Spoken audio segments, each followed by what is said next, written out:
Hoje, os tsunamis matam milhares e varrem tudo o que há em seu caminho.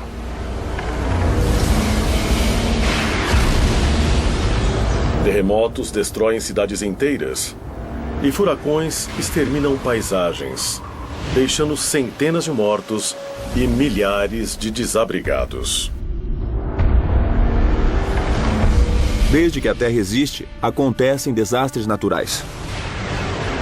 Mas esses desastres são mesmo capazes de varrer todos os vestígios de nossa existência, incluindo a arte, a arquitetura e a tecnologia? As evidências sugerem não só que isso é possível, mas que já aconteceu várias vezes.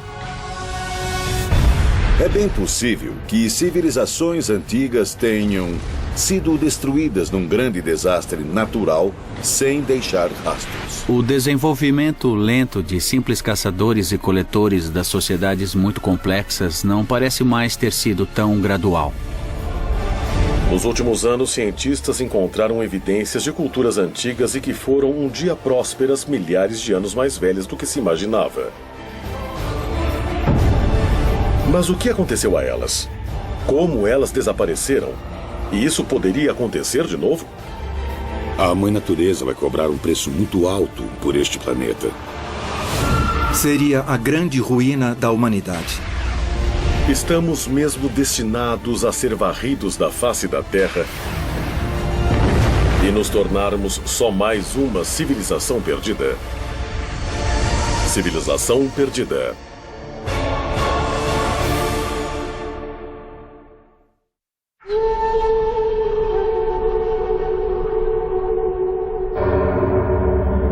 Oman, Rub al-Khali. O deserto de Rub al-Khali, em Oman, esse terreno proibido e desolado na Península Arábica, é marcado nos mapas como o quarteirão vazio. Suas areias que se movem e o calor escaldante são lar de aranhas bastante venenosas. Serpentes mortais e grupos de beduínos nômades. Mas antigas lendas descrevem essa área como um lugar diferente. Foi aqui, há aproximadamente 5.000 anos, que existiu um reino mítico chamado Ubar. Famosa por suas riquezas e beleza, mas supostamente destruída por Deus por sua perversidade e corrupção. O que se diz no Alcorão, em várias suras diferentes, é que um grande vento chegou e destruiu a cidade porque ela não vivia de acordo com a palavra de Deus. Na verdade, os profetas chegaram e queriam mudar tudo para que fossem corretos, mas eles recusaram. Então a cidade e a civilização foram destruídas.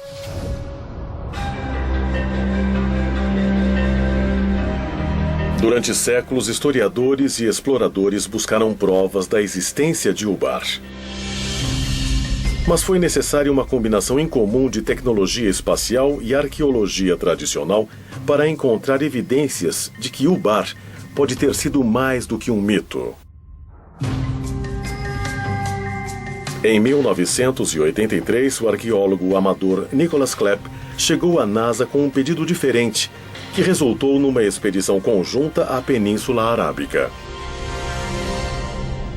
Ele tinha acabado de ler sobre o uso de imagens de radar para mapear rios subterrâneos no Egito e queria saber se essa tecnologia poderia ser usada para encontrar uma cidade perdida se ele soubesse aproximadamente onde ela estava.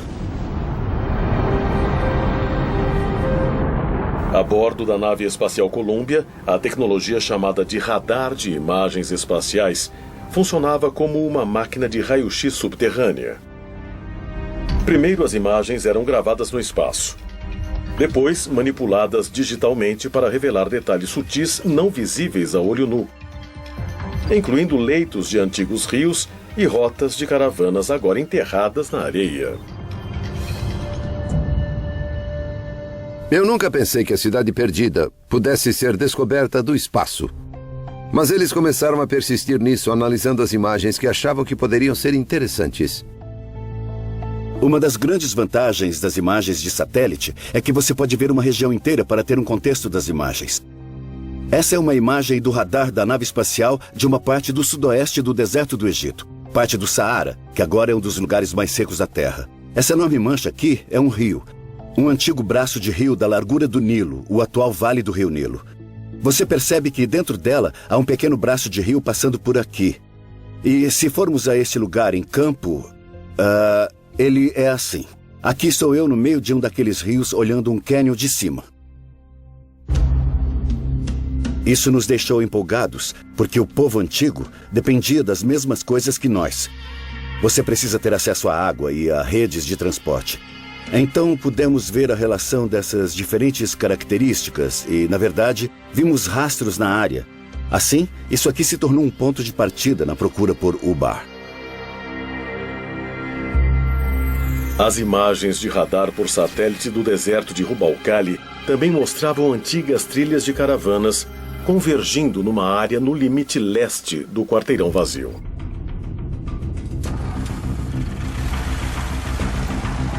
Usamos o que era uma tecnologia nova para pessoas comuns, o sistema GPS. Nós a usamos em combinação com a navegação de helicóptero para descobrir a estrada que vimos nas imagens em satélite e para segui-la pelo deserto. E isso foi extremamente emocionante. Dissemos, vamos ficar nessa área que tem essa montanha imensa e a água embaixo dela, ou uma fonte. E aterrissamos e eles disseram, bom, o que você acha desse lugar? E eu disse, nossa, olha só, você pode ver as estruturas. Isso corresponde à primeira parte do que um lugar antigo deve ter, feito de pedras, paredes, construções, esse tipo de coisa, e muita cerâmica para todo lado. Depois nós identificamos vários lugares que eram claramente importantes até hoje, e um deles era Ubar. Você tem que visualizar centenas de milhares de caravanas com centenas de milhares de camelos, burros e tudo mais, carregando suprimentos e materiais da costa por esse lugar em particular na antiga Ubar. Esse era um posto de comércio para reunir caravanas de camelos que atravessavam o deserto. Havia, na verdade, uma fortaleza lá, mas ela só guardava o suprimento de água, que era uma maneira das caravanas de camelos serem controladas. Se quisesse passar pela área, tinha que pagar seus impostos. Outras escavações no local revelaram evidências de 8 torres ligadas por paredes de 9 metros. Isso se encaixava na descrição de Ubar no Alcorão como a cidade dos pilares. Mas se a lendária cidade realmente existiu, isso quer dizer que outras histórias sobre Ubar seriam verdadeiras? Sua destruição por afundamento na areia, por exemplo. De acordo com os cientistas e geólogos, foi a erosão de um aquífero embaixo da cidade que fez com que Ubar desaparecesse.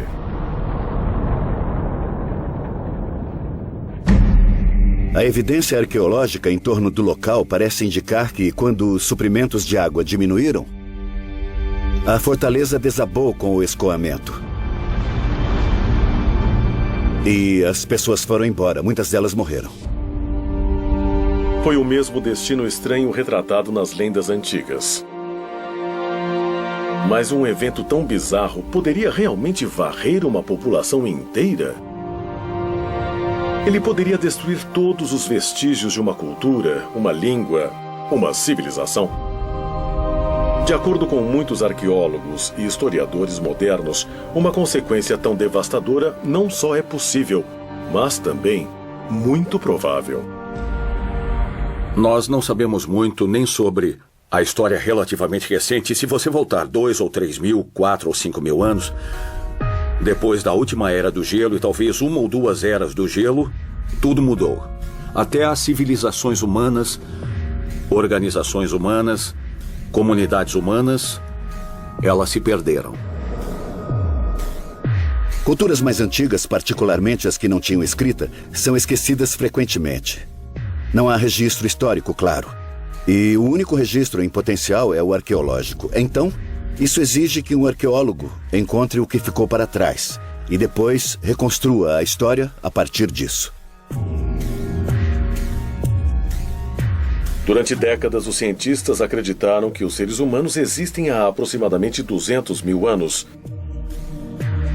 e que o que chamamos de civilização surgiu apenas há poucos milhares de anos. Mas novas descobertas desafiam constantemente o que realmente sabemos de nossa própria história. A visão comum diria que você tem uma civilização quando descobre as primeiras cidades e as primeiras escritas. E isso aconteceu por volta dos anos de 3.500 a.C., no Iraque e na Mesopotâmia.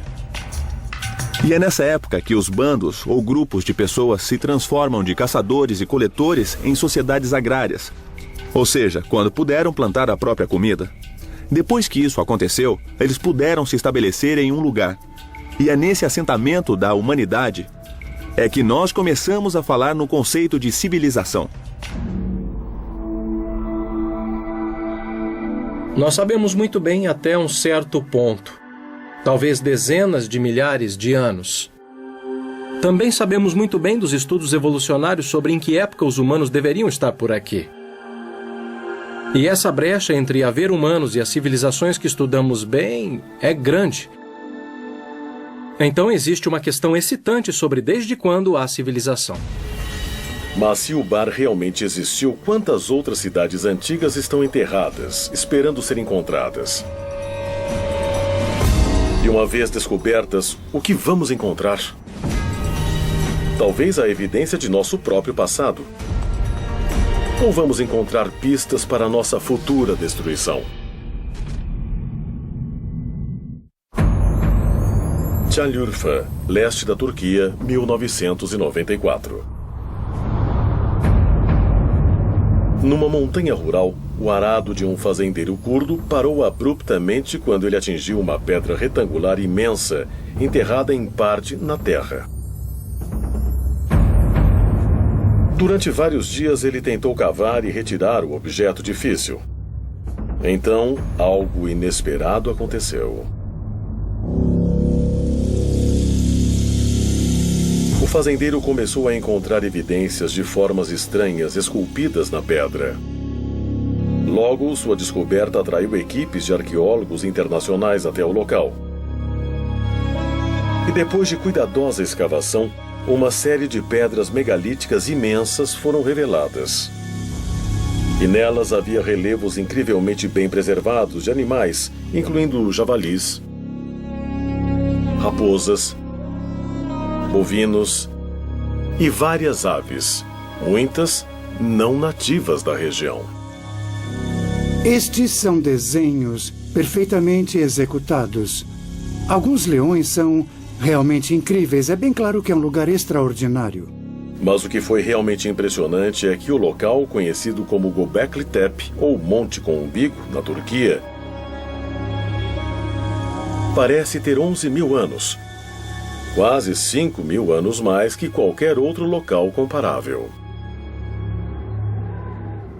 Göbekli Tepe é um ponto de virada. O que ele significa para os arqueólogos é que nós temos que estender, expandir nossa definição de civilização para incluí-lo. Göbekli Tepe pegou todo mundo de surpresa. Nunca vimos nada igual. Ele mostra uma sofisticação tremenda. É uma descoberta surpreendente para um período tão antigo. Göbekli Tepe é extraordinária. Ela tem 7.000 anos a mais que as pirâmides. As pessoas dizem como os egípcios teriam aquela tecnologia, aquele entendimento em estágio tão primitivo na humanidade. Mas acho que precisamos ver essas ideias sob uma luz completamente nova. Porque Göbekli Tepe tinha 7.000 anos a mais. Nos últimos anos, imagens de radar do local ajudaram a revelar um complexo imenso, mostrando mais de 20 enormes estruturas ovais, cada uma consistindo de colunas megalíticas em forma da letra T, junto com 4 pilares de calcário esculpido, unidos por paredes de pedra de 1,80 m de altura e colocadas num círculo de 9 a 30 metros de diâmetro. É óbvio que há um grande planejamento, há uma previsão, há uma habilidade de mobilizar trabalho e manter aquele como um lugar que depois foi visitado por um longo período de tempo. As pedras pesam geralmente de 15 a 20 toneladas cada, apesar de algumas talvez chegarem a 40 ou 60 toneladas. A ideia da organização disso é totalmente assustadora, eu diria. É claro que você teria que ter centenas, se não milhares de pessoas envolvidas nesse projeto de construção. Mas quem construiu Göbekli Tepe? Para que propósito ela servia? Göbekli surpreende no sentido de que pensávamos num desenvolvimento gradual de simples caçadores e coletores das sociedades muito complexas, mas ele não parece mais ter sido tão gradual. O escavador do local acredita que o local é o centro de uma região. Ele discute isso porque o local é uma área muito impressionante e quando você chega lá, sente que pode ver o mundo dali. Alguns arqueólogos acreditam que tribos nômades da era neolítica viajaram grandes distâncias até Göbekli Tepe para participar de celebrações rituais. Outros acreditam que as ruínas sejam de um templo ou até de um local de sacrifício. Todos concordam em alguma cerimônia religiosa. Essas coisas devem ser santuários ou centros religiosos de algum tipo. Eles não são só assentamentos, não são cemitérios, parecem ser centros cerimoniais. Muitos pesquisadores acreditam que Göbekli Tepe esteve em uso por quase 2.000 anos. Mas em 7.000 a.C., os círculos de pedra podem ter sido enterrados propositalmente e abandonados. Mas por quê? Por que você enterraria esse complexo incrível de ao menos 20 estruturas diferentes, ou talvez muito mais que isso? Minha melhor explicação possível é que algo mudou e eles precisaram ir embora. E a melhor maneira de fazer isso era simplesmente enchendo a área toda. As pessoas não abandonam as coisas. Esses locais são tão sagrados ou importantes que quando abandonam, o soterram e cuidam dele de alguma maneira. E depois reconstroem em cima ou perto ou algo do tipo. Göbekli é assim. Temos evidências claras de que as pessoas soterraram intencionalmente os templos, ou o que quer que fossem, antes de seguirem para outro lugar. Eu acho que algo mais profundo acontecia aqui. Você tem que ver a linha do tempo. Estamos no final da última era do gelo, um período de transições imensas. E há evidências de que houve algum tipo de catástrofe nesse tempo, possivelmente causada pelo impacto de um cometa ou um asteroide no continente norte-americano. E há evidência disso pelo mundo todo. Foi nesse período de tempo que Göbekli Tepe foi construída. Temos que nos perguntar por quê. E talvez a resposta seja que eles precisaram fazer isso. Acontecia alguma coisa. Uma catástrofe global causada pelo impacto de um cometa ou um asteroide? Essa pode ser mesmo a resposta sobre o que forçou os antigos habitantes de Göbekli Tepe a abandonar o lugar? Ou teriam sido as consequências de uma catástrofe que fizeram o local ser construído como templo ou lugar de agradecimento? Alguns pesquisadores acreditam que a resposta pode ser encontrada por perto, no Monte Ararat, que, de acordo com a Bíblia hebraica, é o lugar em que a Arca de Noé chegou para ficar depois que as águas do dilúvio baixaram. Quando olhamos o Monte Ararat, descobrimos que esse local fica a apenas centenas de quilômetros de Göbekli Tepe. E quando nós olhamos os animais que foram esculpidos na cidade, nós não conseguimos explicar por que alguns deles foram incorporados lá. Poucos desses animais não têm significado local. Mas a questão é, alguns animais viviam lá naquele momento? E também, de onde eles vieram? Olhando a mitologia, existe uma resposta pronta. Seriam os animais da Arca de Noé? As origens das histórias do dilúvio foram muito estudadas. Nós encontramos as histórias em todo o planeta. Há uma versão de índios nativos americanos, Ojibwe, há uma versão na China, isso aparece na mitologia grega, também aparece na mitologia hindu. É totalmente possível que acontecimentos reais tenham inspirado mitologias e lendas. As histórias do dilúvio podem ser sobre dilúvios reais. Os mitos e as histórias sobre o grande dilúvio e o resgate de vários animais a bordo de uma arca realmente são baseados em fatos? Talvez a resposta possa ser encontrada no estudo de outras civilizações perdidas e no que elas podem revelar sobre o passado misterioso e o futuro incerto da humanidade. –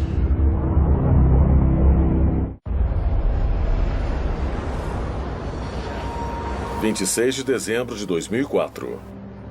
Sumatra, Indonésia. Um mega terremoto de magnitude 9.1, gerado a centenas de quilômetros no Oceano Índico, desencadeou um tsunami devastador. Em minutos, mais de 230 mil pessoas morreram e mais de 2 milhões ficaram desabrigadas.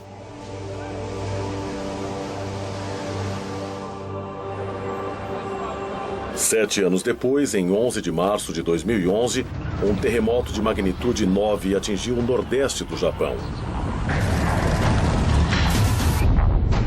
O terremoto mais poderoso que já atingiu a ilha.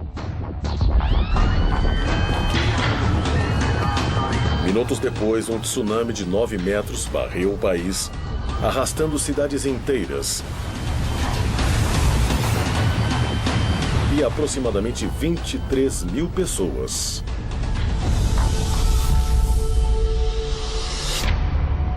Mas se cidades modernas, com equipamentos de prevenção a desastres modernos, podem ser varridas em questão de minutos, esse também poderia ter sido o destino de muitas civilizações antigas e agora perdidas. Desde que a Terra existe, acontecem desastres naturais. Tsunamis, terremotos, erupções vulcânicas. Tudo isso aconteceu antes de haver humanos para contar histórias sobre eles. Vulcões também são notórios por arrasar civilizações. E Pompeia é o exemplo perfeito disso.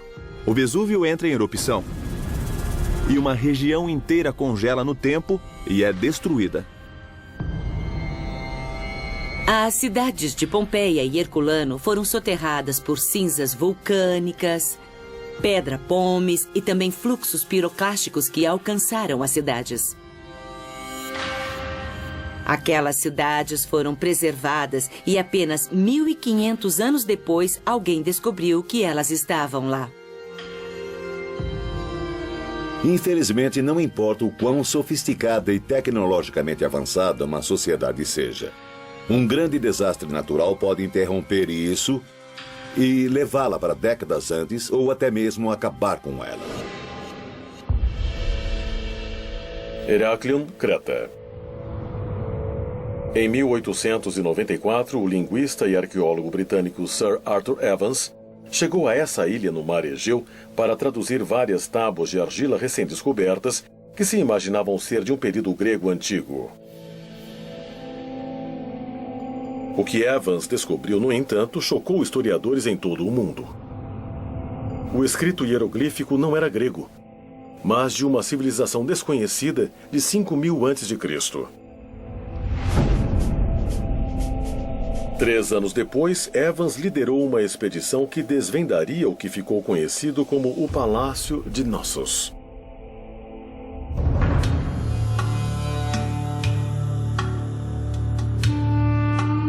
De acordo com arqueólogos, a estrutura imensa um dia conteve salas lindamente decoradas, água corrente quente e fria e até banheiros internos. Evans chamou o povo que construiu o palácio de Minoicos, por causa do mitológico rei Minos, de Creta. A civilização minoica era a superpotência do leste do Mediterrâneo na Era do Bronze. Tinha uma frota enorme e fazia comércio com praticamente todos os povos do Mediterrâneo. A civilização minoica de Creta era uma sociedade que começou a desenvolver uma série de palácios bem elaborados com jardins para cerimônias, pinturas, afrescos e arquitetura bem elaborada. Os minoicos agora são considerados a primeira grande potência no Mediterrâneo. Seu reino se estendeu aproximadamente de 2500 a 1600 a.C. Mas como um povo tão poderoso e tecnologicamente avançado simplesmente desapareceu? Muitos pesquisadores acreditam que a resposta possa ser encontrada examinando uma das maiores erupções vulcânicas da história da civilização, na ilha de Thera, 112 quilômetros ao norte de Creta. A erupção de Thera aconteceu em 2 ou 3 fases, no período de alguns dias ou algumas semanas. O que achamos que aconteceu é que houve alertas suficientes, porque não encontramos esqueletos em Thera, como encontramos em Pompeia e em outros lugares. As pessoas devem ter tido a chance de deixar a cidade. Mas o resto das pessoas, por exemplo, em Creta, não podia esperar que a erupção do vulcão as afetasse como realmente afetou. Na vulcanologia, falamos em diferentes tipos de erupções vulcânicas, desde as brandas, geralmente com fluxos de lava, a erupções plinianas, e também temos as ultraplinianas, se forem muito grandes. A erupção de Thera foi uma erupção pliniana, ou talvez até ultrapliniana, foi muito explosiva. Essa erupção incrivelmente explosiva destruiu muito da ilha. O céu escurece, a nuvem da erupção se espalha e começa a depositar cinzas. O que é encontrado até em lugares como Rhodes e o sudoeste da Turquia. Em outras direções, a evidência da erupção pode ter sido sons de explosões ouvidas ao longe no momento. Agora acredita-se amplamente que a violenta erupção vulcânica em Thera gerou um imenso tsunami que foi na direção das cidades portuárias de Creta. O que temos aqui é uma maquete do mar Egeu no leste do Mediterrâneo e do vulcão de Thera. Então, o que vamos ver é o que acontece logo depois da erupção do vulcão. Primeiro, há o que chamamos de onda de preenchimento, quando a caldeira do vulcão desaba. Ela forma um vazio no mar, e aí a onda começa a se espalhar e se mover em direção à ilha de Creta. Era exatamente aí que os minoicos viviam. Essa é a onda inicial, ela começa a se espalhar. Aqui é Creta, e em 20 ou 25 minutos, a onda alcança Creta. O tamanho da onda, ao atingi-la, acaba variando entre 4 e 9 metros. Para entender como deve ter sido para os minoicos, podemos ver o que aconteceu no Japão em março de 2011. É um tsunami imenso e vemos diariamente o impacto na sociedade. Claro que os japoneses podem superar, mas eles não estavam sozinhos. O mundo inteiro ajudou. Imagine os minoicos naquela época sem ter a quem recorrer.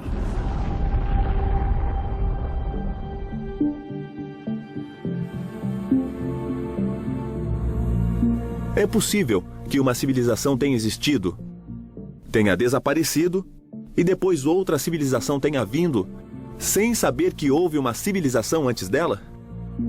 Essa é uma teoria fascinante que leva a todo tipo de especulação, porque muita gente, fica querendo saber e perguntando se poderia haver uma civilização na Terra que fosse predadora de outras civilizações. E isso nós não sabemos.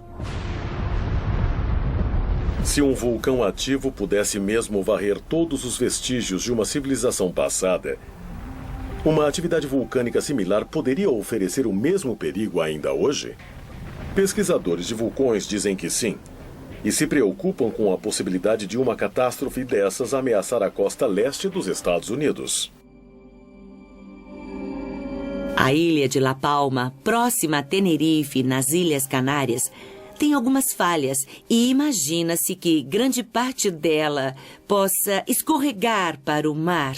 E se isso acontecer, ela pode causar um imenso tsunami.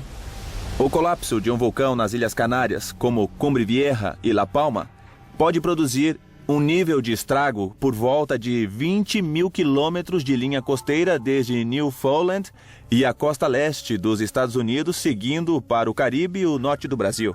O que as maquetes dizem é que quando as ondas chegarem à costa leste dos Estados Unidos, elas estarão por volta de 10 ou 20 metros de altura. Então, é a altura da onda que nós vimos em Sumatra em 2004, depois do terremoto lá, e que nós vimos no Japão depois do terremoto de 2011. Mas um desastre natural, como uma erupção vulcânica, um terremoto ou um tsunami, pode realmente destruir todos os vestígios de uma civilização? Destruí-la tão completamente que mude a história da humanidade por séculos? Talvez a evidência possa ser encontrada em uma tumba antiga cheia de ouro, localizada numa cidade costeira do Mar Negro.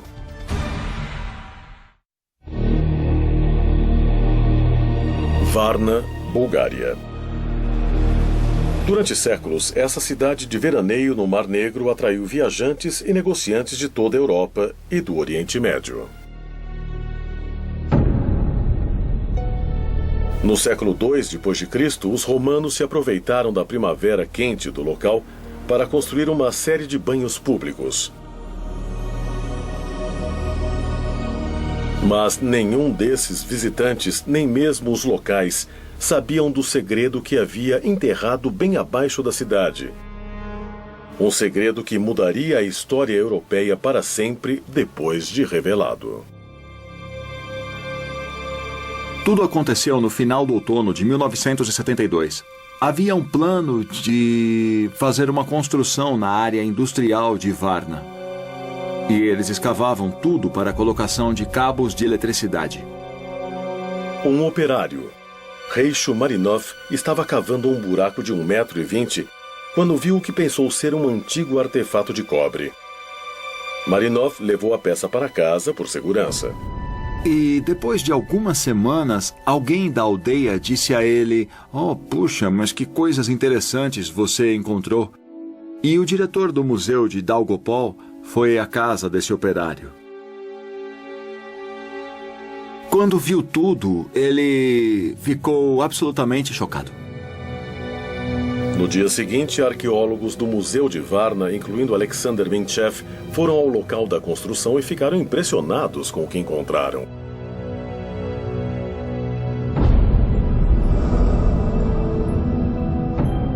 No primeiro dia em que chegamos ao local, vimos várias peças de ouro no caminho, esmagadas pelos pés de pessoas que passavam. O pessoal daquela fábrica passava por cima de quilos de ouro várias vezes por dia. E ninguém acreditaria que aqueles tesouros estavam escondidos debaixo dessa área aqui.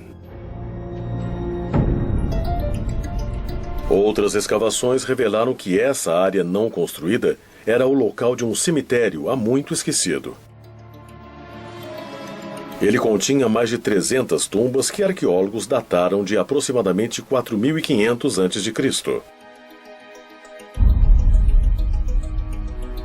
Mas, mais importante que os restos dos antigos moradores de Varna, foi a evidência chocante do que antes foi uma avançada e próspera civilização. Muitas tumbas com restos humanos foram encontradas, com os corpos colocados em diferentes posições, geralmente com a cabeça para o norte ou nordeste. Eles foram enterrados com seus próprios ornamentos e com suas próprias armas. Há muitos objetos como esse que são realmente extraordinários e encontrá-los todos juntos em um cemitério mostra que havia algo muito importante acontecendo na região de Varna.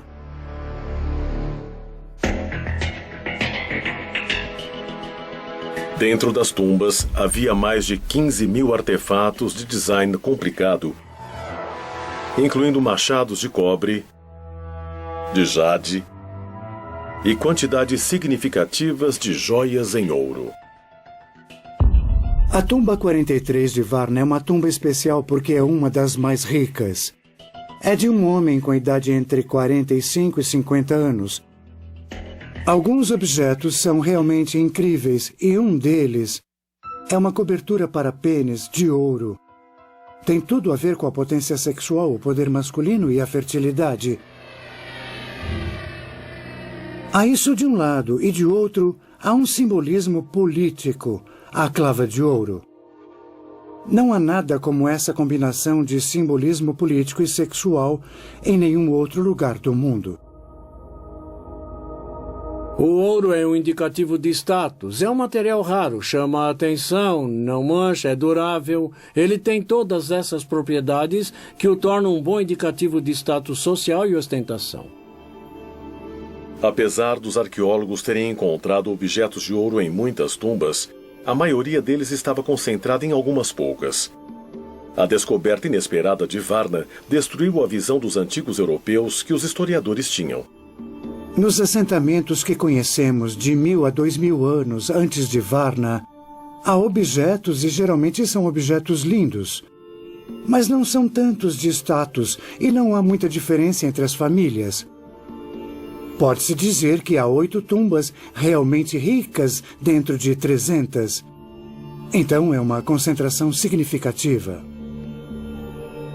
Acreditava-se que, durante o período pré-histórico, as pessoas fossem iguais. Elas trabalhavam juntas, dividiam tudo que podiam colher e não havia diferença. Nenhuma diferença social, nada. Eles deviam ser como nós. Eles apreciavam ouro e também joias, tinham ferramentas muito úteis. Então, sim, eles não eram diferentes de nós, eram iguais. Evidências sugerem que Varna servia como um centro de comércio pré-histórico que transportava armas de cobre a regiões até na França e na Espanha, aproximadamente 1500 anos antes de centros similares de comércio na Mesopotâmia.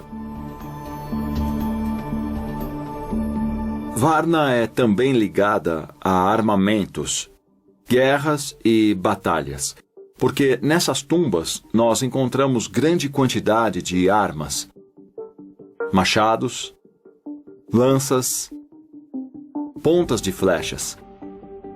É muito fácil ver que a potência está sempre ligada à guerra. Antes de Varna, claro que conhecíamos outras sociedades complexas que agora sabemos que são da Era do Bronze. Descobriu-se Stonehenge, que também era considerado uma dessas sociedades complexas, mas Varna tem ao menos 3.000 anos mais que Stonehenge.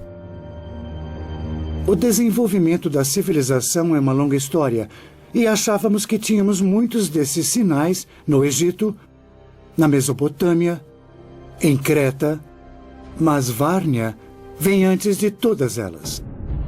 O surgimento da civilização europeia começou nesse lugar. Debaixo desse solo, por milhares de anos, a história manteve seus segredos. Eu nem imagino o que teria acontecido se não tivéssemos encontrado Varna e tivéssemos todas essas coisas abaixo de nossos pés. Mas o que ainda é um mistério é como a população de Varna desapareceu por volta de 4100 a.C. Ficou provado que, em algum ponto do 5º milênio, provavelmente por volta de 4200 a.C., houve uma mudança dramática no clima. E, por causa disso, o nível de água subiu, junto a temperaturas muito mais altas. Por causa disso, as condições para a agricultura ficaram bem pior do que antes. A mudança climática, talvez uma mudança que causou seca e fome, pode ser a causa do desaparecimento de Varna?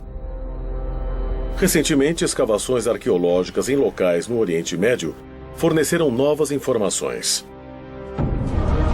Muitos arqueólogos e estudiosos acreditam que tais descobertas ajudarão a resolver o mistério sobre o que realmente aconteceu a Varna e a outras cidades perdidas. Mas há aqueles que apontam para evidências diferentes e mais incríveis. evidências de desastres naturais e cataclismos de proporções globais e até nucleares. Evidências que sugerem que nosso tempo pode estar acabando.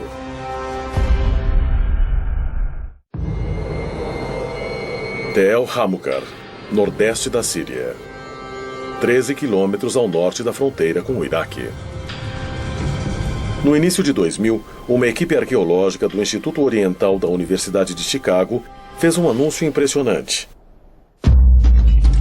Eles tinham descoberto as ruínas de uma civilização desconhecida com mais de 6.000 anos. As escavações revelaram uma cidade um dia próspera chamada de Tel Hamukar, cheia do que pareciam ser casas luxuosas, negócios prósperos e prédios governamentais.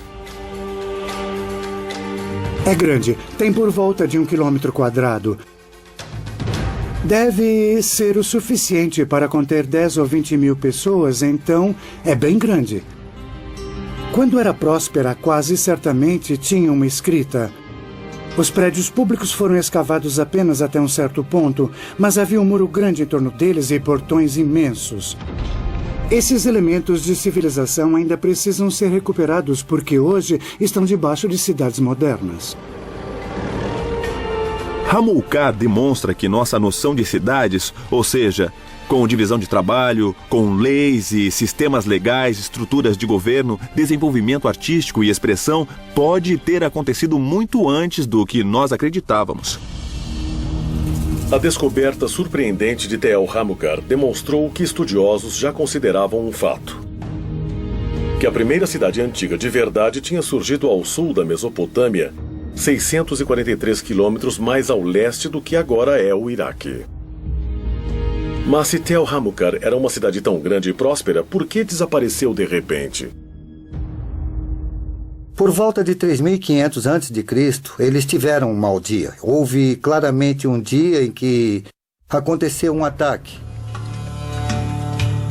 Durante esse ataque, o povo de Hamukar foi vencido. Sua cidade foi destruída e, quando ela voltou mais como uma pequena aldeia e nunca mais se recuperou do ataque. Parte desse assentamento do 4º milênio antes de Cristo foi incendiada. A última contagem que vi falava em 12 esqueletos. Eram esqueletos que não tinham sido formalmente enterrados, pelo que sei. O argumento da guerra e da destruição proposital do local é bastante convincente. A guerra no tempo da destruição de Hamukar foi meio que um combate mano a mano. Mas há evidências de que, possivelmente, as pessoas usassem balas em Hamukar. Não balas de armas, claro, mas atiradeiras. Essa é uma ideia controversa que surgiu das escavações em Hamukar. Mas não há dúvidas de que a cidade foi destruída, de que a luta foi brutal e que a cidade foi incendiada. O interessante é que, naquela época, você tinha as cidades do sul, como Uruk, que se desenvolviam, e sabemos disso há muito tempo. Mas há novas evidências de que locais como Hamukar criavam seu próprio tipo de civilização ao mesmo tempo. Havia uma dinâmica do norte versus o sul, e isso acontecia. Então, a destruição de Hamukar pode ter sido o fim desse povo do norte que estava tentando criar seu próprio modo de vida, mas foi vencido pelo povo do sul e isso mudou a história. Centenas de quilômetros a oeste de Tel Hamukar estão as ruínas de outro assentamento antigo, Tel Caramel. Em 2007, arqueólogos escavando antigas tumbas no local descobriram as fundações de 5 grandes torres de pedra, cada uma medindo 4,5 metros de diâmetro e sugerindo uma altura de aproximadamente 6 metros. Imagina-se que elas tenham ao menos 10.000 anos de idade. Elas estão localizadas ao norte da Síria, não muito longe de Göbekli Tepe, e é bem óbvio que estamos lidando com a mesma cultura aqui. Por que exatamente elas foram construídas é um mistério. A resposta mais óbvia é sugerir que são defensivas e que podia haver predadores, animais ou humanos. Claro que a pergunta é, para que elas eram usadas? Eram parte de uma fortaleza real? Eram torres de observação? Ou elas tinham outro propósito? Para ser sincero, não se sabe ao certo. Tel Caramel, ao noroeste da Síria, é um local importante porque nos dá a primeira evidência de estruturas permanentes construídas em pedra por um grupo de pessoas que data de antes do que eram conhecidas como as mais antigas estruturas na cidade de Jericó por volta de 2000 anos. O que Caramel mostra bem claramente é que temos que abrir mão da ideia de que houve um processo na transformação para o Neolítico. Eu poderia listar muitos outros lugares onde você tem culturas locais distintas que parecem bem elaboradas em seus próprios termos, mas bem diferentes umas das outras. Não é um desenvolvimento, são vários desenvolvimentos, sendo que alguns foram mais bem-sucedidos que outros. A maioria dos estudiosos acredita que Tel Caramel e Tel Hamucar foram destruídas por exércitos invasores do sul da Mesopotâmia.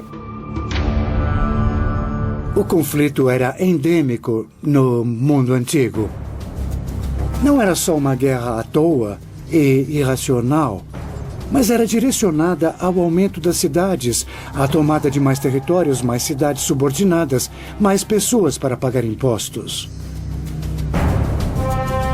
Mas a guerra territorial pode ter sido o motivo dessas cidades um dia grandes terem sido destruídas?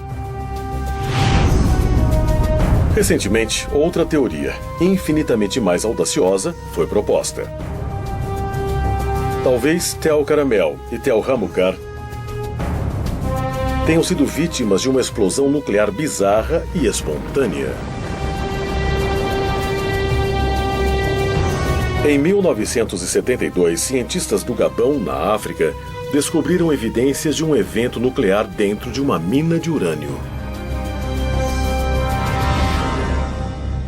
Foi descoberto por causa de nosso conhecimento dos subprodutos de reatores nucleares. Medimos a quantidade de produtos que temos e conseguimos datar sua idade. Assim pudemos descobrir que ela tinha por volta de 2 bilhões de anos. Existe um reator nuclear no Sol que nos dá vida, mas a questão é, isso poderia acontecer na Terra? Certamente nos anos 50 as pessoas fizeram previsões do que seria preciso para se ter um reator nuclear natural em algum lugar da crosta ou do núcleo terrestre. O urânio-235 é nossa principal fonte de reatores de fissão nuclear e é bastante comum. Na verdade, é mais comum que o ouro. Então, na escala de grandes elementos que podem se partir, é razoavelmente comum e podemos miná-lo. Então, se quer que uma reação nuclear aconteça, os dois fatores principais seriam densidade de urânio suficiente e algo para desacelerar os nêutrons. Uma das melhores fontes para desacelerar nêutrons e ter uma reação em cadeia é a água. E nessa área em particular, no oeste da África, você tem essa combinação certa de água suficiente, urânio denso suficiente e temos um reator nuclear. O que pode acontecer com um reator natural é um desastre na escala de Chernobyl. Uma liberação de radiação que poderia afetar a saúde das pessoas. Uma explosão de fissão nuclear que pode acontecer com urânio em um cenário natural é certamente algo que você não quer que aconteça. Mas ela é tipicamente subterrânea. Pode ser como um vulcão, e então dessa forma seria um desastre natural. Alguns cientistas agora acreditam que tal explosão nuclear poderia varrer toda a vida por centenas, se não milhares de quilômetros ao redor do local do depósito de urânio. E se isso aconteceu no oeste da África, poderia acontecer em outra parte da Terra? Talvez em Tel Hamucar. Sabendo o que aconteceu num lugar há 2 bilhões de anos, é bem provável que haja outros bolsões, em lugares mais profundos onde ainda não verificamos bem. Acho que muita gente ainda não pensou na ideia de que pode ter havido alguma grande catástrofe natural que fez as civilizações desaparecerem. Quantas delas desapareceram no passado e nós nem sabemos, porque talvez tenha sido há 20 ou 30 mil anos. Estamos focados agora em civilizações dos últimos 5 mil anos. Nós só vamos até a história chinesa e a egípcia. Civilizações pré-históricas podem ter sido destruídas por explosões naturais catastróficas de lugares profundos na Terra? Ou é possível que a destruição em massa de antigas cidades tenha vindo de locais muito mais distantes? –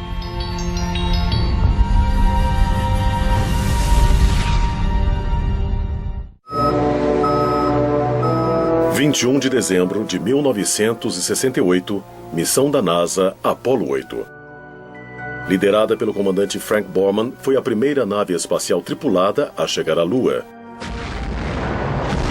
Completando 10 órbitas lunares, os astronautas captaram algumas das melhores imagens já vistas da superfície lunar.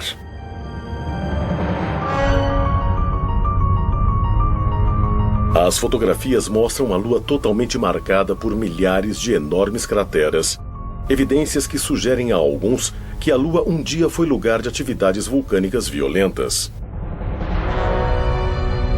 Mas as evidências modernas mostram que houve outro motivo, talvez mais significativo para as inúmeras crateras da Lua, grandes impactos de asteroides que podem ter bombardeado também a Terra.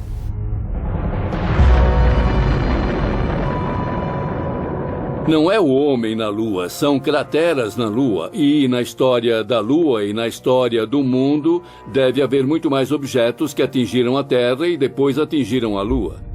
O único motivo de não sabermos deles na Terra é por termos vegetação e termos um ambiente coberto. Isso os torna menos detectáveis.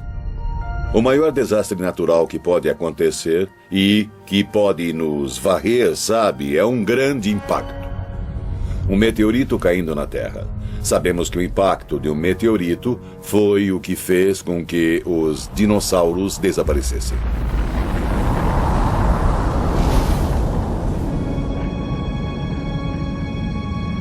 Nós estamos hoje na beira da cratera do meteoro, um local de impacto de meteorito bastante famoso no norte do Arizona. A cratera foi formada aproximadamente há 50 mil anos, quando um asteroide de uns 45 metros de diâmetro chegou veloz pela atmosfera a uns 42 mil quilômetros por hora. Ele impactou o chão com uma força igual a 1000 bombas de Hiroshima.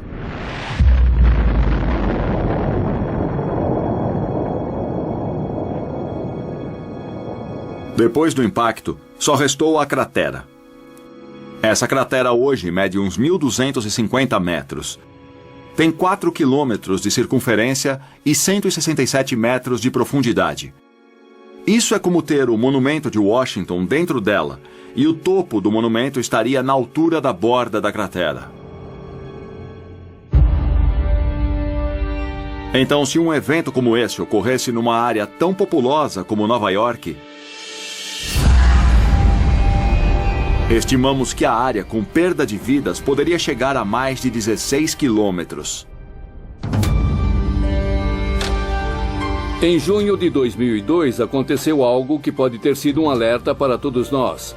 Um asteroide do tamanho de um campo de futebol passou entre a Terra e a Lua. Ele cobria 1/3 do espaço até a Lua. Nós nem sabíamos que ele estava lá até depois de ter passado por nós. Se ele caísse no Pacífico, poderia varrer o sul da Califórnia com um tsunami.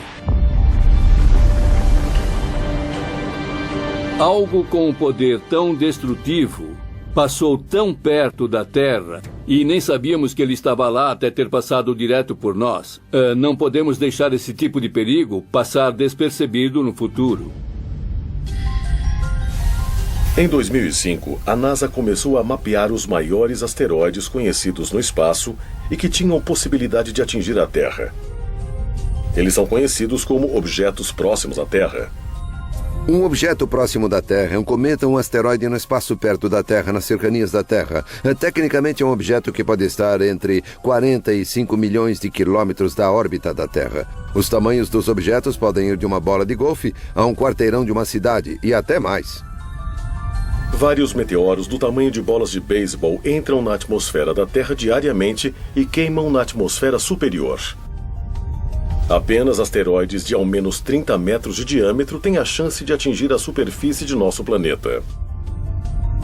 Um dos impactos mais recentes de um asteroide com a Terra aconteceu em 30 de junho de 1908, na região de Tunguska, na Sibéria russa. Um objeto de 30 a 40 metros chegou na atmosfera da Terra, e a pressão da atmosfera na parte da frente do asteroide pequeno foi tão maior que a pressão na parte de trás que ele foi esmagado e explodiu uns 6 quilômetros acima da superfície da Terra.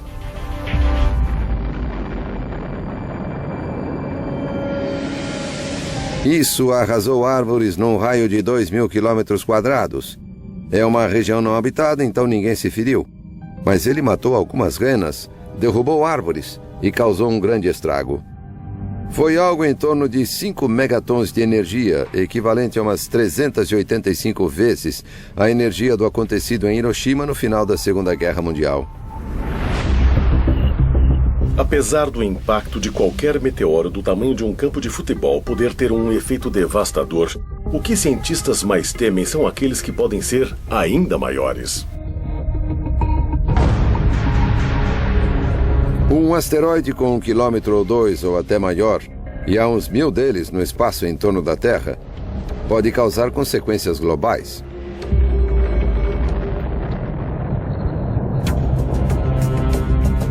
Mas esse não é o grande problema.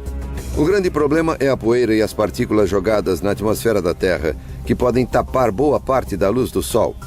Pode haver uma chuva ácida, tempestades de fogo, quando algumas dessas partículas caem na Terra, causando incêndios globais. E a fuligem contribui para a poeira e impede boa parte da fotossíntese, necessária para a vida das plantas e, claro, aos animais que vivem dessas plantas.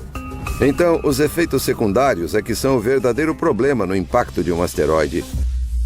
Quando nós lidamos com possíveis impactos de asteroides ou de meteoros na Terra, eles podem causar o aniquilamento não só de populações de organismos vivos, mas de civilizações inteiras, e eles já fizeram isso. Nos últimos anos, a equipe de objetos próximos à Terra, na NASA, aumentou sua pesquisa para incluir objetos de mais de 140 metros de diâmetro. Um deles, um asteroide de 300 metros chamado Apophis, é esperado para passar perto da Terra em 2029. Apophis é dos grandes. Foi descoberto em 2003 e, por um tempo, parecia que realmente atingiria a Terra. Ele tinha 1 em 37 chances de atingir a Terra em 2029. Mas observações adicionais nos permitiram descartar o impacto em 2029. Pode vir bem perto. Vai ser um objeto visto a olho nu por pessoas na Europa. Então você vai ver um asteroide se aproximando da Terra, mas ele não vai bater. Mas apesar de cientistas mapearem o curso de Apophis, eles não podem prever como o imenso asteroide pode ser afetado por outros fatores, como a gravidade da Terra. A parte assustadora é que ele passa e volta 7 anos depois. E não sabemos se sua trajetória será afetada pela gravidade da Terra e se ele pode vir em direção a ela. Se passar por uma brecha de 600 metros no momento dessa aproximação maior em 2029, ele vai voltar e atingir a Terra em 2036. É um objeto grande o suficiente para criar não o fim do planeta, mas que pode custar centenas de milhares, se não milhões de vidas, se atingir o lugar errado. Infelizmente, cientistas dizem que não é uma questão de se, mas de quando um grande asteroide vai colidir com a Terra. Mas quando isso acontecer, todos os vestígios de nossa civilização estarão perdidos? Um asteroide poderia descer uma rocha gigante vinda do espaço, criando um efeito devastador no ecossistema e fazendo tudo morrer. É possível apagar uma espécie inteira. É possível apagar um registro completo de tudo que existe. Isso também pode ajudar a explicar por que outras civilizações antigas foram destruídas e quase esquecidas? Acho que é bem possível termos civilizações mais antigas que, de alguma forma, foram apagadas por um objeto que desceu na Terra e mudou toda a natureza do planeta. Não somos Chicken Littles. Eu sei que é assim que pensam de nós, que somos Chicken Littles dizendo que o céu está caindo. O céu não está caindo, mas pode haver algo lá em cima vindo em nossa direção. Se nosso planeta for atingido por um meteoro em nosso tempo, há providências que podem ser tomadas para minimizar sua devastação? Estamos suficientemente preparados para evitar a perda de séculos de avanços tecnológicos que a humanidade conseguiu até aqui? Ou somos ainda mais vulneráveis do que acreditamos? Monte Kilimanjaro, na Tanzânia. No ano de 2000, o paleoclimatologista Lonnie Thompson e uma equipe de pesquisadores perfurou profundamente uma geleira que cobria o pico da montanha. Lá, eles coletaram amostras de gelo que revelaram evidências de condições climáticas e suas mudanças não só nas últimas décadas, mas de dezenas de milhares de anos. Um núcleo de gelo é uma coluna de gelo. Tiramos uma série deles da superfície para ter a história do clima e do ambiente em diferentes partes do mundo. Esses núcleos têm camadas anuais bastante distintas e se pode medir a grossura dessas camadas. Você pode medir como a precipitação mudou com o tempo. Existe o registro de uma história da composição antiga de nossa atmosfera nas bolhas de ar que são preservadas no gelo. Então, agora temos história de 800 mil anos de pesquisas de coisas como dióxido de carbono, metano, óxido nítrico. Você pode até ver micro-organismos presos no gelo. Nós ressuscitamos organismos que estiveram no gelo por mais de 50 mil anos. Então, tudo que está no ar é arquivado no gelo. Então, o que vemos lá são períodos de calma e depois períodos em que há cataclismos. Essa é a realidade da vida no planeta Terra. Se vai de uma coisa a outra. Universidade de Ohio, fundada em 1870. Guardados aqui em imensos freezers na Universidade de Ohio, há amostras de gelo que Thompson coletou de geleiras por todo o mundo. Temos mais de 7 mil metros na sala agora. É a única coleção tropical de gelo no mundo. Temos núcleos lá do Kilimanjaro, temos gelo de Franz Josef Land no Ártico Russo. Temos uma boa coleção de gelo do Himalaia e do Tibete. O núcleo mais antigo perfurado numa região montanhosa do oeste da China. Ele tem mais de 750 mil anos.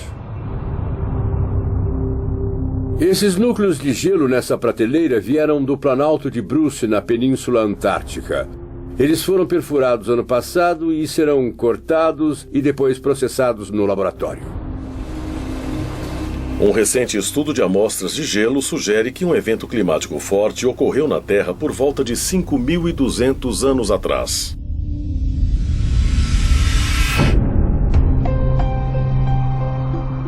Essa mudança brusca coincidiu com um tempo em que muitas civilizações novas surgiam na Ásia e no Oriente Médio. Parece que em todo o mundo algo novo começava a acontecer. E uma das minhas curiosidades é por quê? Por que aconteceu naquele tempo? Por 100 mil anos vivemos perfeitamente vidas felizes como caçadores e coletores. E de repente as coisas mudaram. O que pode ter feito isso acontecer? Você deve procurar um denominador comum. E o que une todas as sociedades agrárias é o clima. Sabemos que foi o período em que o deserto do Saara secou. 4, 5 mil anos atrás havia lagos naquele deserto. Pessoas viviam lá. Sabemos disso porque elas deixaram artes nas rochas. Há muita evidência de que alguma coisa bem dramática aconteceu naquele tempo. Mas se uma catástrofe global ocorreu, o que a causou? Pode ter sido uma seca mundial? Um meteoro pode ter batido na Terra e levantado pó suficiente para bloquear o Sol? Ou a causa foi uma erupção vulcânica? Erupções vulcânicas são muito importantes se falarmos de um planeta. É como um planeta que perde seu calor primordial. Tivemos erupções vulcânicas na Terra por bilhões de anos. Os humanos só viveram uma fração muito pequena desse tempo. Então, as erupções vulcânicas estão aqui muito antes de nós estarmos. Elas estarão aqui muito depois que nós nos formos. Elas são parte essencial do que é a Terra. Mesmo existindo vulcões ativos em todo o mundo, a maioria é muito pequena para causar devastação global. A não ser, claro, que seja um supervulcão. A ideia é de que existem vulcões que consideramos normais. Eles liberam uma certa quantidade de lava, uma quantidade de energia, uma quantidade de explosão. Se você tem um vulcão onde a lava e os gases estiveram bem vedados, isso vai criar uma pressão extra. E quando escapar, vai ser uma explosão ainda maior. E isso é classificado como um supervulcão. Há vulcões na Terra que são capazes de erupções muito grandes. Em geral, os vulcões em torno do Anel de Fogo, os vulcões que têm caldeiras, como os da Nova Zelândia, de Papua Nova Guiné ou do Alasca. Cientistas identificaram ao menos 7 supervulcões ao redor do mundo. O maior fica debaixo do Parque Nacional de Yellowstone, em Wyoming. O pensamento comum em geofísica sobre Yellowstone e sobre alguns outros lugares na Terra é de que há uma concentração de calor nas profundezas que forma uma região de derretimento parcial da rocha, e isso é constante. A ideia é de que isso, de vez em quando, pode criar uma erupção muito grande. De acordo com os cientistas, a erupção mais recente em Yellowstone ocorreu há aproximadamente 600 mil anos. Quando Yellowstone vai fazer isso de novo é completamente desconhecido para nós. Não temos como saber. É como prever o tempo ou alguma coisa geológica. Você sempre vai ter uma margem de erro na previsão de quando vai acontecer. Yellowstone é um vulcão relativamente novo. Todas as erupções aconteceram nos últimos 2,5 milhões de anos, e isso é pouco em termos geológicos. Se Yellowstone entrasse em erupção de novo, uma erupção cataclísmica seria incrível. Seria algo que não vimos em tempos registrados. O Monte St. Helens pareceria uma bobagem comparado ao que Yellowstone poderia fazer. Isso teria efeitos globais no clima. Resfriaria a temperatura média da Terra e devastaria o oeste dos Estados Unidos. Cobriria tudo de cinzas. Então, a agricultura se perderia. Os efeitos durariam algum tempo. Teria um grande efeito na civilização. As cinzas e os gases venenosos emitidos numa grande erupção podem criar uma nuvem pelo mundo, bloqueando a luz do sol por muitos anos. Na escuridão, as colheitas e os animais do mundo morreriam, deixando os humanos passando fome. Se Yellowstone explodisse hoje, com grandiosidade, seu impacto na humanidade seria bem maior do que foi no passado, porque há muito mais pessoas. Nós temos 7 milhões de pessoas a mais no mundo a cada mês. Isso é sem precedentes. Então, temos vulnerabilidades para as quais não estamos preparados. A sociedade moderna é frágil, da mesma maneira que algumas sociedades antigas de larga escala eram. Há muita gente em volta. Confiamos muito no uso intenso dos recursos naturais. E claro que degradamos esses recursos já que usamos tanto. Muitas pessoas acham que estamos numa situação clássica de colapso. Os humanos são muito dependentes da natureza. Nós esquecemos disso no mundo moderno. Mas há forças por aí muito maiores do que qualquer um de nós. E essas forças estão ativas e tiveram impacto nas culturas e nas civilizações do passado. Desastres cataclísmicos globais podem parecer ficção científica. Mas acredite se quiser, muitos governos e empresas se preparam para tais eventos. Infelizmente, uma grande pergunta paira diante deles. Seus planos funcionarão?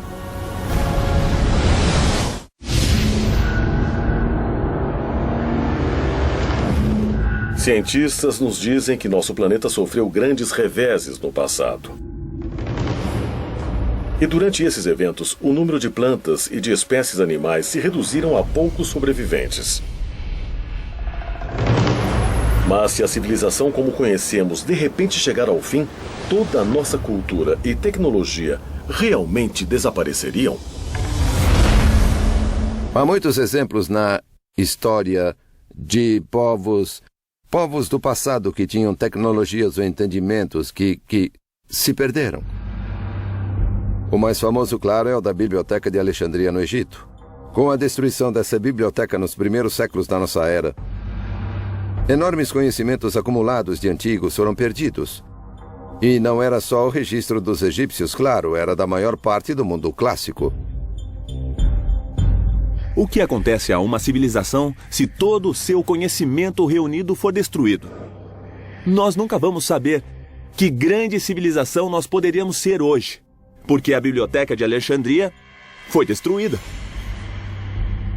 Havia tanto conhecimento, especificamente muito conhecimento médico, que os egípcios tinham e que não temos mais. Nós já recuperamos muito dele, ou talvez redescobrimos muito dele, talvez. Mas quanto mais avançados seríamos se não tivéssemos perdido isso e esperado para redescobrir alguma dessas coisas? É bem possível que descobertas e partes de conhecimento dessas sociedades antigas estejam perdidas para nós para sempre. Claro que nunca vamos saber, já que não temos como descobrir isso. Diferente de eras anteriores, onde muita informação era marcada na pedra, nossa informação e nossos registros da vida diária são postos em chips de memória de silicone e, se eles forem destruídos, vai ser incrivelmente difícil em dezenas de milhares de anos as pessoas reconstruírem nossas vidas, terem uma ideia de como vivemos. Ironicamente, talvez a arte pré-histórica em rochas tenha mais chance de sobreviver num futuro previsível do que muito de nossa tecnologia moderna atual. Hutchinson, Kansas. 200 metros abaixo da cidade há um imenso depósito com o tamanho de 35 campos de futebol. Em 1959, dentro de uma mina de sal, o depósito subterrâneo de Hutchinson foi aberto como maneira de guardar em segurança documentos e bens importantes do governo durante a Guerra Fria. Ele é conhecido como o Depósito Eterno e talvez seja a maior cápsula do tempo conhecida no mundo. O subterrâneo não é sempre o melhor lugar para guardar valores, mas tem algumas qualidades muito importantes. Há uma temperatura muito estável e muitas reações químicas. As reações de desgaste dependem da temperatura e de suas flutuações. A umidade também tem um papel importante. Se você tiver uma umidade estável, particularmente que não seja muito baixa nem muito alta, ela age como um maravilhoso conservante. Esse é um dos motivos dos museus serem mantidos em temperatura e umidade estáveis. E uma maneira fácil de encontrar essa temperatura e umidade estáveis sem usar muita energia é indo para os subterrâneos, e especialmente num lugar como uma mina de sal, onde há o preservante natural da ação do sal. Por exemplo, as peles animais que foram usadas para criar os pergaminhos do Mar Morto foram lavadas no sal do Mar Morto, que age como conservante natural e impede que a pele animal seja destruída pelos micróbios. Esse é um dos motivos de ainda termos esses materiais hoje. Entre itens raros e valiosos guardados no local estão as cópias originais de muitos filmes populares e programas de televisão, assim como fotografias históricas e documentos importantes. Com uma temperatura natural constante de 20 graus, as cavernas subterrâneas fornecem condições quase perfeitas para a preservação. Para qualquer civilização, até mesmo para a nossa, se tem uma coisa que você quer preservar, é melhor enterrar num depósito ou colocar numa caverna onde não esteja exposto à natureza. Descobriram-se cavernas por todo o sul da Europa contendo desenhos e pinturas pré-históricas muito bem preservados. Os mais velhos e mais elaborados foram descobertos em 1994 no Vale Ardèche, na França.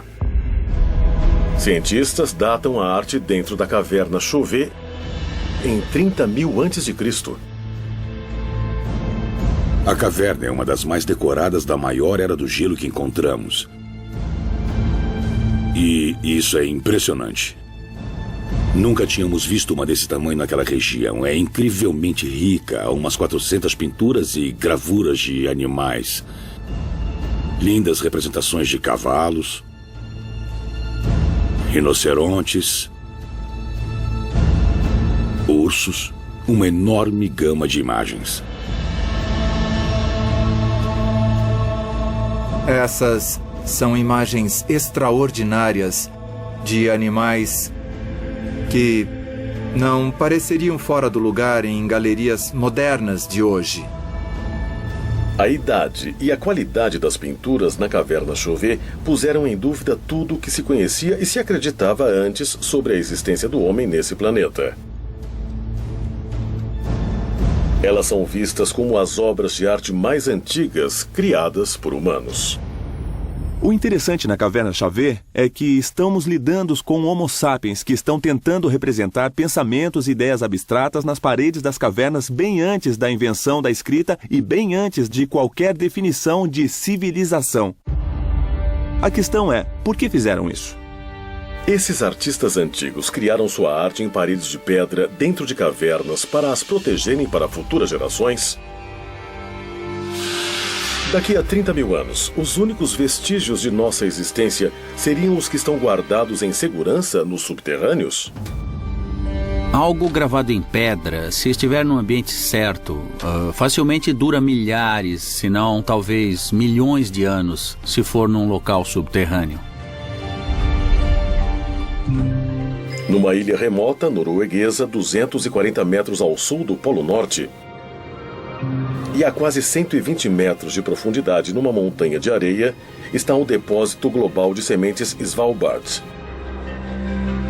Seu propósito é ser uma segurança contra a perda acidental da vasta gama de plantas e plantações de comida da Terra. Mais de 20 milhões de sementes são armazenadas aqui. As sementes são guardadas em minas de carvão abandonadas, que são locais muito estáveis. Algumas sementes podem durar muito tempo, outras precisam ser plantadas para crescer e depois serem colhidas. Então, não é um ambiente estático. Lá, as sementes têm de ser constantemente renovadas e constantemente trocadas por outras de todo o mundo. Acho que o banco de sementes é feito expressamente para um evento que destrua a civilização.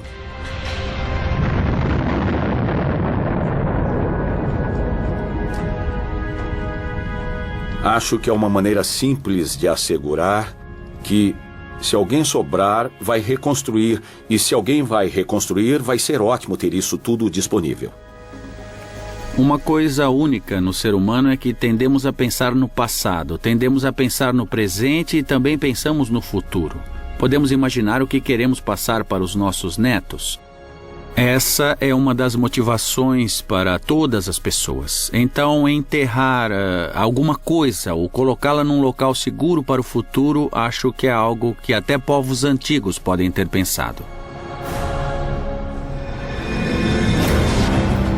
Se antigas civilizações preservaram propositalmente evidências de seu conhecimento e tecnologia avançados em cavernas e outras estruturas subterrâneas, esses tesouros escondidos podem nos ajudar a resolver o mistério de quem somos e de onde viemos. E talvez ainda mais importante, nos dirá quanto de nossa própria civilização vai sobreviver no futuro. Podemos mesmo desaparecer do planeta sem deixar rastros? O planeta Terra, de acordo com cientistas, foi formado há aproximadamente 4 bilhões e meio de anos. Mas a maioria dos estudiosos acredita que a humanidade só existe durante os últimos 200 mil anos. Mas é possível que esses estudiosos estejam errados? As civilizações humanas teriam existido na Terra centenas de milhões de anos atrás e depois perderam suas evidências enterradas debaixo da superfície do nosso planeta? Acho que é possível, visto que a pré-história humana é medida em milhões de anos e estamos agora medindo a civilização em dezenas de milhares de anos, que haja uma brecha de algum tipo de civilização que podemos ter perdido. Há uma grande questão pelo fato de ter havido civilizações no passado que simplesmente sumiram sem deixar rastros. 1 milhão de anos atrás, 100 milhões de anos atrás, você ainda está só a uma fração de toda a vida da Terra. Há 100 milhões de anos havia dinossauros andando pela Terra. E se houve alguma forma de vida que veio antes deles 1 bilhão de anos no passado? Não tem como saber e também nem como dizer que isso nunca poderia ter acontecido. Se a Terra sofrer um desastre global, o que pode acontecer à raça humana? O que aconteceria se nossa civilização inteira fosse varrida por uma erupção vulcânica gigante? Que tornasse toda a atmosfera tóxica e todos nós morrêssemos, nós teríamos que aprender como cozinhar com o fogo novamente? Quanto tempo isso levaria? Os sobreviventes estarão em regiões distantes e abrigadas. Eles serão caçadores e coletores novamente até os milhares de anos necessários para que reconstruam a civilização. Se antigas civilizações forem mesmo perdidas, é possível que vestígios da sociedade de hoje também sejam enterrados debaixo da terra e sejam esquecidos. Pegamos Chernobyl, por exemplo, se virmos como a construção moderna se deteriorou rápido. Em 50 anos, muito da infraestrutura se deteriorou significativamente. Se alguém anunciasse hoje, Nova York, vão todos embora, abandonem a cidade. Daqui a 1000 anos, ela estaria soterrada por escombros debaixo d'água. A maioria dos prédios já teriam desabado há muito tempo. Tem mais um fator aí, os 10 mil anos. Não imagino que possa existir alguma coisa que alguém reconheça. Você teria que saber o que procura para encontrar. Talvez entre os poucos remanescentes da tecnologia humana estará um de seus produtos mais perigosos: o lixo nuclear. O maior perigo disso, claro, é a radiação. O bom dos materiais radioativos é que eles naturalmente se desfazem e também desaparecem. O problema é que muitos deles levam milhares, dezenas de milhares ou até milhões de anos para isso. Então você tem que pensar numa área segura de depósito que os mantenha por muito tempo. Há muita controvérsia sobre como se desfazer do lixo nuclear que vem da criação de armas e de energia nuclear. Eles têm que ser deixados em algum lugar da Terra. Planeja-se enterrar profundamente no solo. Isso se chama uma solução geológica para o problema do lixo nuclear. O Departamento de Energia americano contratou uma equipe de estudiosos para trabalhar com engenheiros nos locais propostos para o derramamento de lixo nuclear. Lá, eles esperam colocar um aviso universal que possa ser compreendido por futuros humanos por ao menos 10 mil anos.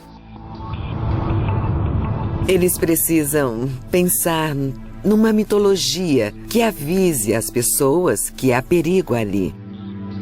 De algum modo devem pensar numa tradição que será perpetuada e passada pelas gerações e manter o aviso, fazendo com que as pessoas fiquem seguras do lixo nuclear. O plano atual em consideração é de um trabalho enorme para cercar todo o local. Quando terminada, a cerca vai medir 10 metros de altura e 30 de largura. O projeto inclui também uma série de marcadores de granito, cada um com 7 metros de altura, gravados com avisos em várias línguas. Mas uma série de sinais de aviso criptografados pode realmente ter efeito? Ou eles serão apenas misteriosos e inescrutáveis como as gravações de Göbekli Tepe ou nos megalitos de Stonehenge? Você não vai colocar um crânio com um X de ossos. O que isso pode significar para alguém até daqui a 500 anos? Que tipo de linguagens você pode botar nele? Como não cabe aqui ou afaste-se? Isso é um grande desafio. Na vasta história de nosso planeta, a atividade humana ocupa menos de 1% de sua vida de 4,5 bilhões de anos. Mas somos mesmo apenas um traço? Residentes temporários destinados a serem esquecidos em mais outros 100 mil anos, ou menos? Eu acho que os seres humanos são capazes, infelizmente, de acabarem uns com os outros. Podemos destruir a raça humana, mas não podemos destruir a Terra. A Terra está aqui há bem mais tempo que nós e estará bem aqui mais tempo que nós. Se todo vestígio de nossa civilização pode ser destruído tão facilmente, como historiadores podem estar certos de que tudo o que vivenciamos não aconteceu antes?